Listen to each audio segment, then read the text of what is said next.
अस्सलाम वालेकुम everyone, welcome back to my YouTube channel technical आस। आज की वीडियो में हम लोग जानने वाले हैं इन्वर्टर्स के अंदर आने वाले तमाम फॉल्ट्स के बारे में, फॉल्ट कोड्स के बारे में और उनके जितने भी पॉसिबल सॉल्यूशंस हैं इसके बारे में। सबसे पहले तो मैं आपको बताता चलूँ कि इस वीडियो को बनाने में मुझे थोड़ा टाइम इसलिए ज़्यादा लगा क्योंकि मैं चाहता था कि इन्वर्टर्स के फॉल्ट कोड्स के हवाले से एक ऐसी मुकम्मल वीडियो बनाई जाए जिसमें इन्वर्टर्स के अंदर आने वाले हर छोटे से छोटे और बड़े से बड़े फॉल्ट के बारे में बताया जाए, उसके सोल्यूशन के बारे में बताया जाए और उसकी वजह की बताया जाए कि वो क्यों आता है। और इसी वजह से इसका मतलब हरगिज़ ये नहीं है कि अगर आपका इन्वर्टर इन्वेरेक्स का है तो ही आप वीडियो देखें। अगर आपको पता हो तो पाकिस्तान के अंदर आने वाले 90% से ज़्यादा इन्वर्टर्स एक ही कंपनी चाइना के अंदर बनाती है जिसका नाम है वोल्ट्रॉनिक पावर, जिसकी वजह से तमाम इन्वर्टर का इंटरफेस भी इस तरह से होता है और ऑलमोस्ट स्क्रीन भी सेम ही होती है सिवाय लोगों के। तो इसी वजह से उनके अंदर आने वाले जितने भी फॉल्ट कोड्स हैं वो ऑलमोस्ट सेम होते हैं। तो आपको तमाम ब्रांड्स के इन्वर्टर के अंदर सेम प्रॉब्लम और सेम फॉल्ट कोड ही मिल सकते हैं। तो सबसे पहले आपको बता दूं कि फॉल्ट कोड नज़र कहाँ आते हैं या हमें शो कहाँ होते हैं। तो सबसे पहले तो आपको बता दूं कि यहाँ पे आपको 25.4 की वोल्ट के ऊपर जो आपको खाली जगह दिख रही है, यहाँ पे फॉल्ट कोड का जो कोड होता है बेसिकली वो नज़र आता है। यहाँ पे कुछ लिखा हुआ नज़र नहीं आता, यहाँ पे आपको लिखा हुआ नज़र आता है सिर्फ और सिर्फ फॉल्ट का कोड, जो कि 04 या इस तरह से F21 इस तरह से यहाँ पे आपको कोड नज़र आता है। अब कोड के हिसाब से आपको देखना होता है कि आपकी क्या प्रॉब्लम है। इस वीडियो के अंदर इंशाल्लाह आपको तमाम इन्वर्टर्स के फॉल्ट के बारे में पता चलेगा और इनके सोल्यूशन के बारे में पता चलेगा और ऐसे फॉल्ट्स के बारे में पता चलेगा जो कि मैं खुद जब रिसर्च कर रहा था तो मैं हैरान रह गया था कि ये इतनी कॉमन मिस्टेक हम लोग करते हैं और इस वजह से ये फॉल्ट आ सकते हैं, हमें तो पता भी नहीं है। तो ये वीडियो बनाने का मकसद ही यही है कि आपको एक मुकम्मल गाइड दी जाए ताकि आपको जो फ़िलहाल मसला फेस हो रहा है वो भी आपका सॉल्व हो सके। इसके अलावा इन फ्यूचर खुदा ना खासा जब कोई भी आपका इन्वर्टर के अंदर फॉल्ट आए तो आपको पता होना चाहिए कि किस वजह से आ रहा है, या फिर आने से पहले आपको पता होना चाहिए कि ये फॉल्ट आ सकता है जब मैं ये सिस्टम या ये काम करूँगा। तो चलिए चलते हैं सबसे पहले हम लोग सबसे कॉमन जो हमारे फॉल्ट होते हैं उसके बारे में। तो यहाँ पे हमारे पास आ गए हैं बहुत ज़्यादा मेन और इंपॉर्टेंट फॉल्ट जो कि आपके इन्वर्टर में आ सकते हैं और कंपनी खुद कहती है कि ये किस वजह से आते हैं और आपको क्या करना चाहिए, ये कंपनी खुद आपको बताती है। काफ़ी सारे लोगों के साथ ये इन्फॉर्मेशन शेयर नहीं होती, तो इसलिए मैंने सोचा कि इस वीडियो को मैं आपके साथ शेयर करूँ। सबसे पहले हमारे मौजूद है फॉल्ट कोड 01, जिसका मतलब है फैन फॉल्ट। अब फैन फॉल्ट क्यों आता है? फैन आपका किसी भी वजह से ख़राब हो सकता है। अब इसमें ज़रूरी नहीं है कि आपकी गलती ही हो, फैन किसी भी वजह से ख़राब हो सकता है, मिट्टी की वजह से, किसी भी वजह से। तो आपने इसमें सिंपली कंपनी कहती है कि आपने इसको रिप्लेस कर देना है, कोई और दूसरी जुगाड़ ढूंढने की ज़रूरत नहीं है।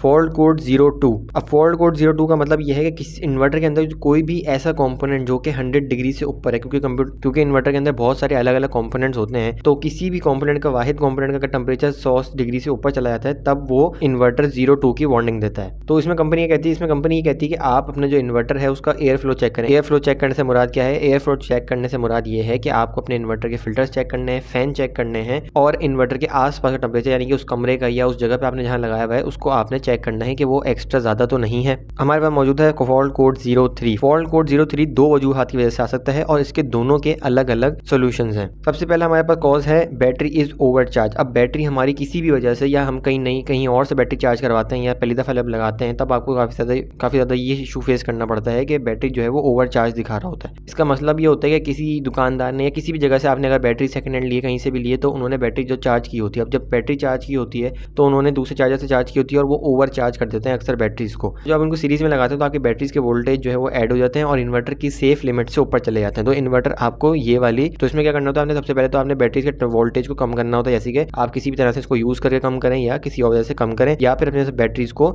चेक करें। फिर दूसरी वजह क्या होती है 03 फॉल्ट कोड आने की, वो ये कि बैटरी के वोल्टेज जो है वो ज़्यादा है। वही वाली बात कि ओवर चार्ज है बैटरी या फिर आपके वोल्टेज जो है वो बैटरी के ज़्यादा है। दोनों के अंदर आपने बैटरी की स्पेसिफिकेशन, बैटरी की क्वांटिटीज जो है वो चेक करनी होती है, रिक्वायरमेंट के हिसाब से हो, इन्वर्टर की लिमिट के हिसाब से हो। अगला हमारे पास मौजूद है फॉल्ट कोड 04। अब फॉल्ट कोड 04 का मतलब ये होता है कि हमारी जो बैटरी है वो लो हो गई है। जो बहुत ज़्यादा कॉमन फॉल्ट है इसके अंदर, जब ये वार्निंग आपको आती है तो इसका 404 का मतलब ये होता है कि आपकी बैटरी लो है, आप इसको चार्ज करें किसी भी जरिए से। अब हमारे मौजूद है फॉल्ट कोड 05। अब फॉल्ट कोड 05 की भी दो वजूहत हैं, ये दो वजह से आ सकता है। पहली आपकी जो वजह है वो ये है कि आउटपुट जो है वो शॉर्ट सर्किट हो गया, यानी कि आपका इन्वर्टर जो आउटपुट आ रहा है, आप कोई चीज़ चला रहे थे अपने घर के अंदर, अगर कहीं से भी शॉर्ट सर्किट होता है तो आपको 05 की वार्निंग आ सकती है। अब आपने इसमें करना क्या है, सबसे पहले तो आपने अपना जो कनेक्टेड लोड है उसको हटा देना है, उसके बाद आपने अपनी वायरिंग चेक करनी है, उसके बाद फिर आपने इन्वर्टर के ऊपर थोड़े कम लोड से डालना है। दोबारा से जब इन्वर्टर को आप स्टार्ट करेंगे तो कम लोड डाल के स्टार्ट करें और फिर इसको चेक करें कि अब ये दोबारा वार्निंग दे रहा है या नहीं दे रहा। इसके अलावा जो रीज़न हो सकता है 05 वोल्ट कोड का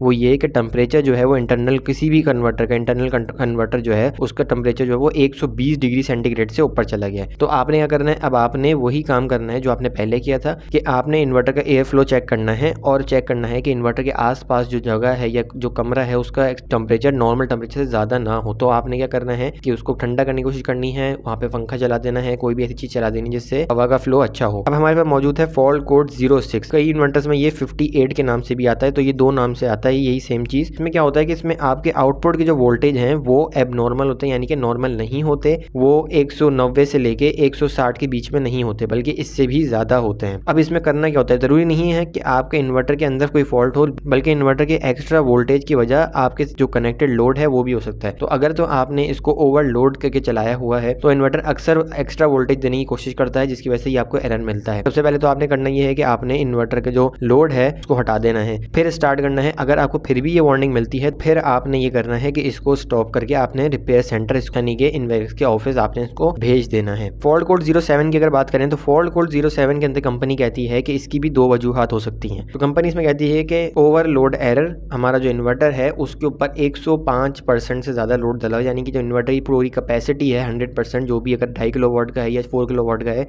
तो उसके ऊपर 100% से ज़्यादा यानी कि 105% से ज़्यादा लोड डलता है, तब ये वार्निंग हमें मिलती है। इसका एक रीज़न ये भी होता है। तो इसमें करना क्या होता है आपने, इसमें करना ये होता है आपने कि इसके अंदर इन्वर्टर का जो लोड है वो आपने कम करना होता है। अब जो 07 का काफ़ी ज़्यादा कंफ्यूजिंग होती है बात ये कि इसके अंदर जो दूसरी रीज़न है, काफ़ी सारे लोगों को नहीं पता कि फॉल्ट कोड 07 सिर्फ ओवरलोड से ही नहीं बल्कि पीवी इनपुट जो है वो उसके ज़्यादा होने से भी आ जाती है। तो काफ़ी सारे लोग ये बोलते हैं कि हमारा जो इन्वर्टर है उस पर तो लोड डला ही नहीं है, तो हमें ओवरलोड की वार्निंग क्यों आ रही है। तो ओवरलोड की वार्निंग नहीं आ रही होती, बल्कि आपका जो दूसरा रीज़न होता है वो दूसरा रीज़न क्या है कि आपको जो पीवी का वोल्टेज है वो ज़्यादा होते हैं। अब इसमें आपको मैं दूसरी पॉइंट आपको याद दिलाता चलूँ, काफ़ी सारे लोग ये करते हैं कि इन्वर्टर के अंदर जितनी स्पेसिफिकेशन होती है वो उससे ज़्यादा के सोलर पैनल कनेक्ट करने की कोशिश करते हैं। तो वह अब इस उम्मीद से करते हैं कि आपको जो इनपुट है वो ज़्यादा मिलेगा, इसी वजह से आपको आउटपुट भी ज़्यादा यानी कि पूरा मिलेगा। अगर 4 किलोवाट का है तो वो 5000 वाट के बजाय 5500 या 6000 वाट के पैनल लगाने की कोशिश करते हैं। अब उससे होता यह है कि किसी ऐसे दिन जिस दिन पूरी धूप निकली हुई या बहुत अच्छा सोलर सिस्टम्स के लिए इन्वायरमेंट है, तो जब वो सारे पैनल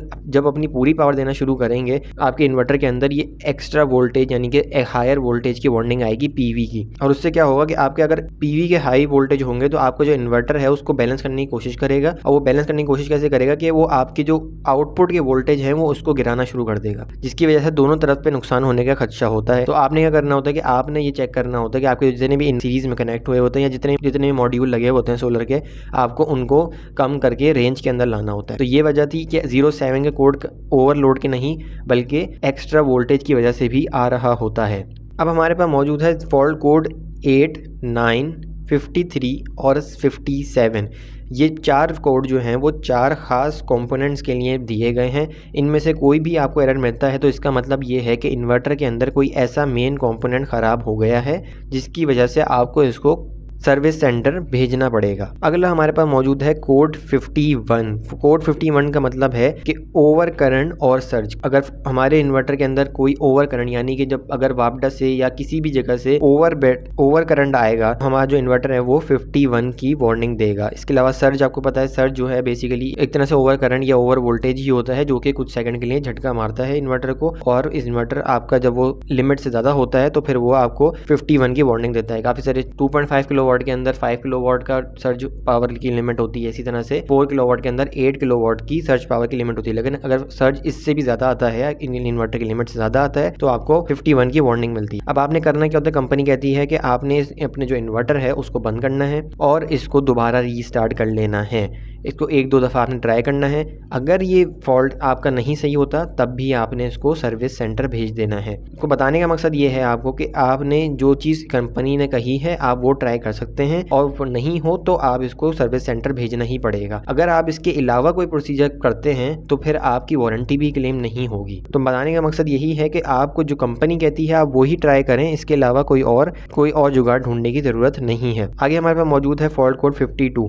फॉल्ट कोड 52 क्या है? फॉल्ट कोड 52 का मतलब ये है कि bus voltage is to low. बस बेसिकली क्या होता है? बस बेसिकली एक कंबाइनर होता है जिस सोलर के तमाम कनेक्शन और वोल्टेज आके कंबाइन हो रहे होते हैं। अगर उसके अंदर किसी भी वजह से वोल्टेज कम होंगे तो आपको कोड 52 की यानी फॉल्ट 52 की वार्निंग मिलेगी। इसमें भी आपने वही सेम चीज़ करनी है, आपने इन्वर्टर को रीस्टार्ट करना है। फॉल्ट कोड 51, 52 और 55 जो मैं आपको बता रहा हूँ, इनका इलाज एक ही है, जो कि है इन्वर्टर को ऑन करके ऑफ करना। क्योंकि ये फॉल्ट कोड ज़रूर आते ज़रूर हैं लेकिन ये इतने बड़े होते नहीं हैं। ये ग्रेजुअली रीस्टार्ट करने से सही हो जाते हैं। काफ़ी सारे लोगों को ये भी नहीं पता होता कि इन्वर्टर को रीस्टार्ट कैसे करना है या फिर ये छोटे छोटे फॉल्ट कोड्स किस तरह से हम लोग हैंडल कर सकते हैं। फॉल्ट कोड 55 की अगर बात करें तो फॉल्ट कोड 55 के अंदर आउटपुट वोल्टेज जो है वो हमारे अनबैलेंस्ड होते हैं, यानी कि वही तीनों चीज़ों के अंदर वही वोल्टेज का मसला आ रहा है। जब भी आपको कोई वोल्टेज का मसला है तो आप कोशिश करें इन्वर्टर को बंद करें, 5 से 10 मिनट बाद इसको दोबारा रीस्टार्ट करें। इंशाल्लाह आपका इतना बड़ा मसला इन तीनों फॉल्ट कोड्स में नहीं होगा।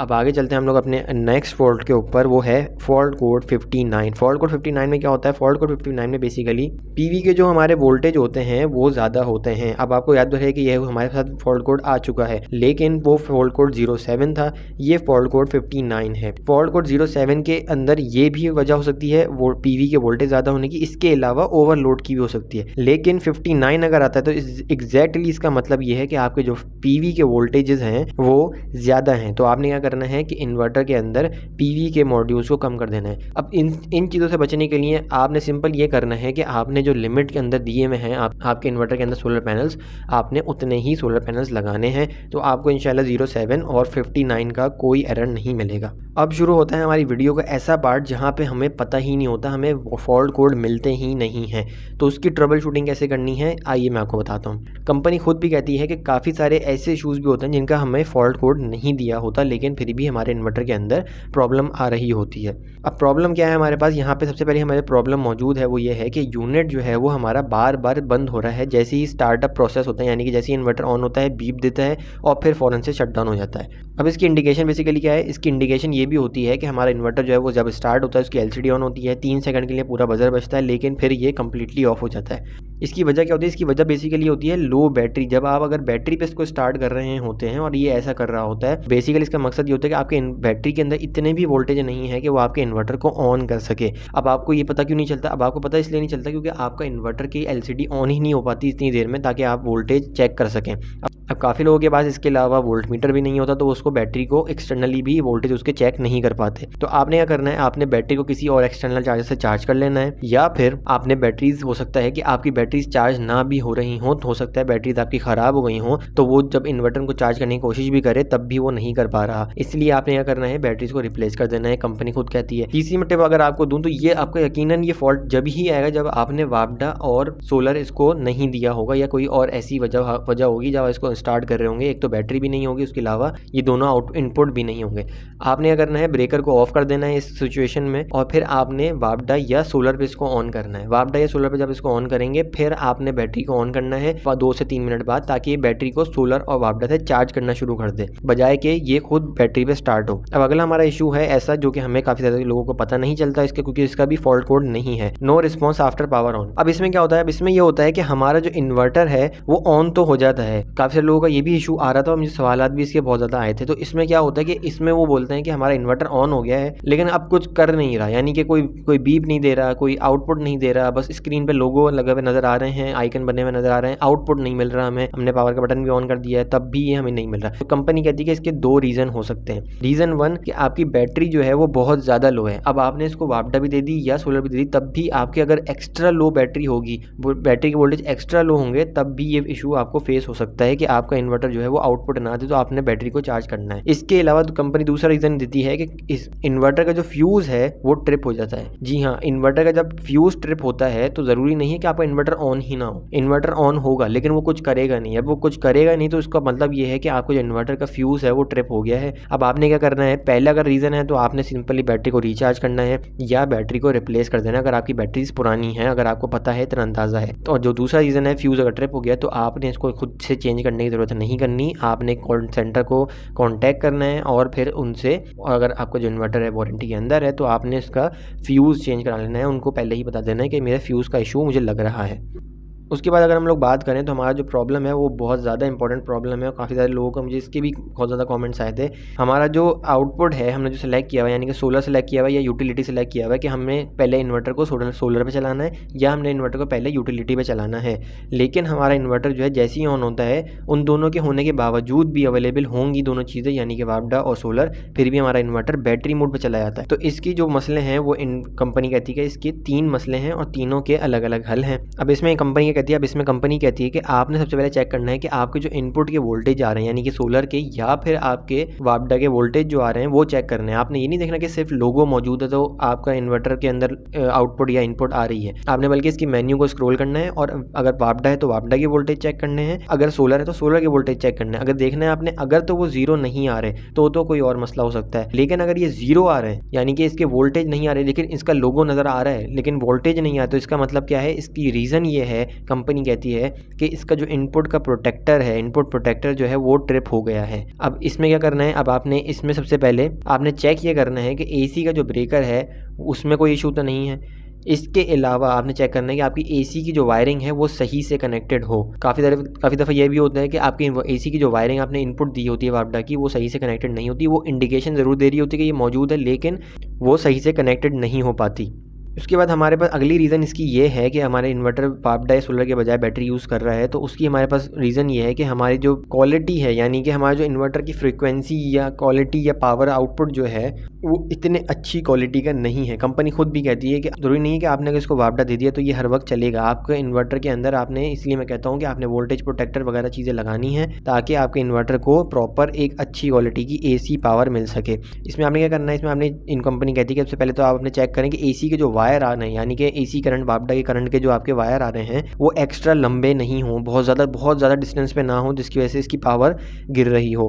फिर आपने अगर चेक करना है कि काफ़ी सारे जो जगह पे इन्वर्टर इंस्टॉल होता है उसमें इसमें काफ़ी सारे लोग वापडा के बजाय, जब ये किसी ऐसी रिमोट लोकेशन में जमा लगे होते हैं तो वापडा के बजाय जनरेटर का कनेक्शन देते हैं इसके वापडा के इनपुट में। तो आपने चेक करना है कि जनरेटर जो है आपका वो सही RPM पे घूम रहा हो और सही फ्रीक्वेंसी या सही वोल्टेज के ऊपर, सही रेटिंग के ऊपर आपके वो इन्वर्टर को वोल्टेज दे रहा हो। इसके अलावा आपने चेक करना है कि आपके जो इन्वर्टर की सेटिंग है उसमें UPS या अप्लायंसेस सही से सेलेक्ट होने चाहिए आपकी रिक्वायरमेंट के मुताबिक। उसके बाद हमारे पास तीसरी जो इसकी रीज़न आती है हमारी वापडा या सोलर मौजूद होने के बाद भी बैटरी यूज़ होने की, वो ये कि हमारा जो इन्वर्टर के अंदर सेटिंग होती है वो नहीं होती। काफ़ी सारे लोग ये वाली चीज़ करते हैं कि उनको वो खुद से सोलर फर्स्ट सेलेक्ट नहीं करते बल्कि खुद से बैटरी मोड सेलेक्ट करते हैं पहले, या फिर सोलर को प्रायोरिटी नहीं देते या वापडा को प्रायोरिटी नहीं देते, फिर कहते हैं कि हमारी जो बैटरी है हम जब भी लोड ऑन करते हैं जैसे ही लाइट आती है ये सोलर आता है तो वो फ़ौरन से बैटरी मोड पे चला जाता है बजाय के सोलर होने के या बजाय वापडा पे जाने के, क्योंकि हमें बैटरी सेव करनी होती है, हमें रात तक इस्तेमाल करनी होती है। अगर आपने मेरी सेटिंग की वीडियो नहीं देखी तो आप मेरी सेटिंग की वीडियो देख सकते हैं। काफ़ी सारे लोगों को पसंद आई थी, आप लोगों का बहुत बहुत शुक्रिया उस वीडियो पर इतना प्यार दिखाने के लिए। उस वीडियो के अंदर मैंने आपको मुकम्मल और बेहतरीन सेटिंग बताई थी, लेकिन उस वीडियो के अंदर मैंने आपको सारे ऑप्शन भी बताए थे ताकि अगर आपको कोई मसला फेस हो रहा है तो आपको पता होगा उस वीडियो को देखने के बाद कि मुझे क्या चीज़ चेंज करनी है। फिर आपको उस वीडियो को देखने के बाद किसी और से इन्वर्टर की सेटिंग कराने की ज़रूरत नहीं पड़ेगी। आपको खुद से पता होगा कि आप क्या चीज़ चेंज कर रहे हैं। अगला हमारे पास और आखिरी हमारे पास जो अननोन फॉल्ट हमारे पास आते हैं वो ये, इन्वर्टर जो है हमारा वो ऑन हो गया है लेकिन जो इसके अंदर जो रिले की आवाज़ आती है, हम लोगों को एक क्लिक की आवाज़ आती है, वो बार बार आ रही है, यानी कि क्लिक हो जा रहा है हमारा इन्वर्टर, बार बार इन्वर्टर का जो रिले है वो बार बार क्लिक कर रहा है और हमें बार बार क्लिक करने की या ट्रिप करने की आवाज़ आ रही है। तो इसमें कंपनी कहती है कि आपने सबसे पहले चेक करना है कि आपकी जो बैटरी की वायर्स हैं वो सही से लगी हों, यानी कि बैटरी की वायर में कोई फ्लॉ नहीं होना चाहिए। ये वजह जो हमें काफ़ी दफ़ा फेस करनी पड़ती है वो ये कि हमारी बैटरी कनेक्टेड ही नहीं होती और हम जैसे ही हमारा इन्वर्टर कोशिश करता है बैटरी जाने के लिए तो वो बैटरी को उठा नहीं पाता बल्कि फिर दोबारा से स्विच कर जाता है वापडा की तरफ। जैसे ही दोबारा किसी भी तरह से स्विच करता है वापडा से या बैटरी पे या सोलर पे तो उसको वो प्रॉपर्ली नहीं कर पाता, क्योंकि बैटरी जो है आपको पता है कि बेस्ट सेकंड सोर्स होती है इन्वर्टर के लिए।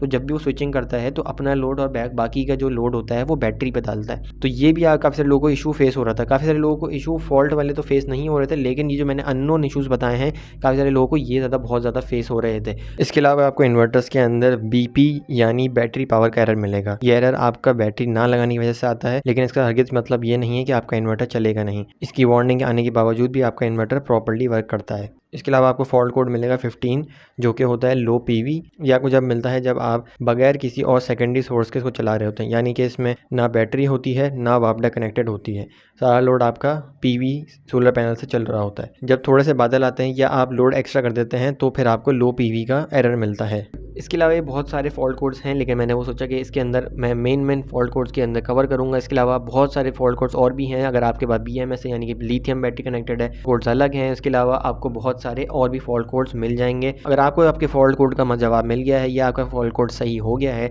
तो please like and subscribe my channel. अगर आपका फॉल्ट कोड मैंने इस वीडियो के अंदर कवर नहीं किया तो आप नीचे कॉमेंट कर सकते हैं। वीडियो पसंद आई हो या आपको कोई सवाल हो तो कमेंट करें। इसके अलावा चैनल को सब्सक्राइब करें और बेल आइकन जरूर दबाएं ताकि आपके कमेंट का जब मैं रिप्लाई करूं तब भी आपको नोटिफिकेशन मिल सके। इसके अलावा मेरी नई वीडियो का नोटिफिकेशन भी आपको मिल सके। मिलते हैं किसी और वीडियो में किसी नए टॉपिक के साथ, तब तक के लिए अल्लाह हाफिज़।